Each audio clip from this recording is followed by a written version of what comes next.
শিক্ষার্থী বন্ধুরা, আরেকবার আপনাদেরকে আমন্ত্রণ জানাচ্ছি। আমি মোহাম্মদ সোহেল রানা।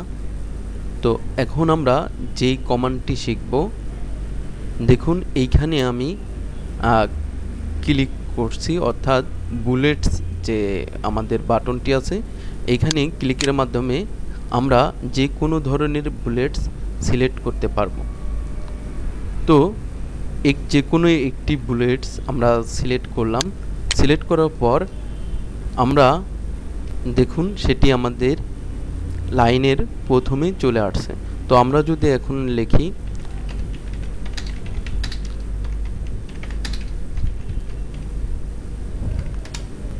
দেখুন আমরা ইন্টারের সাথে সাথে সেটি দ্বিতীয় লাইনেও অ্যাড হয়ে গেল।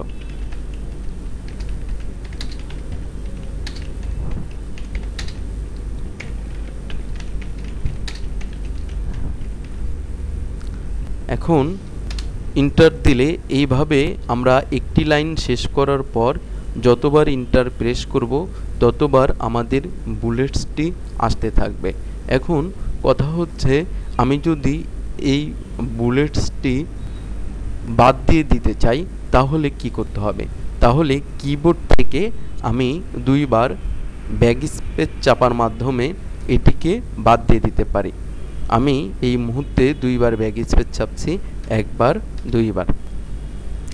এখন কথা হচ্ছে, আমি যদি এই বুলেটসের পরিবর্তন চাই তাহলে কি করব? দেখুন এইখানে আরও অনেক ধরনের বুলেটস আছে। আমি যদি চাই যে এখন অন্য বুলেটস দিয়ে লেখাটি লিখব, তাহলে আমি সেটি লিখতে পারি।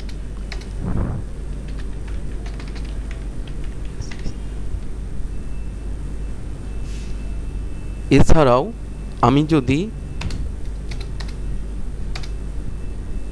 এখানে নাম্বারিং করতে চাই, ধরুন না আমি একটা কোশ্চেন করতেছি, যেমন পরীক্ষার যে কোশ্চেনগুলো করা হয়, এখানে ক্লিকের মাধ্যমে আমি 1 2 3 অথবা এই ধরনের এইখানে নানাবিধ স্টাইল আছে, রোমান সংখ্যা ABC।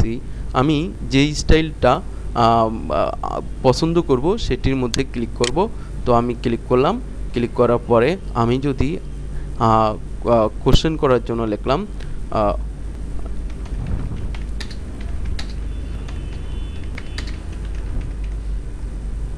দেন ইন্টারে ক্লিক করা, ইন্টারে দেওয়ার পর দেখুন আমাদের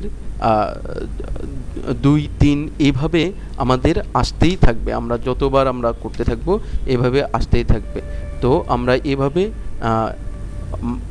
1 2 3 এভাবে সিরিয়াল ওয়াইজ আমরা যে কোনো কাজ কমপ্লিট করে নিতে পারি খুব সহজেই। ধন্যবাদ সবাইকে।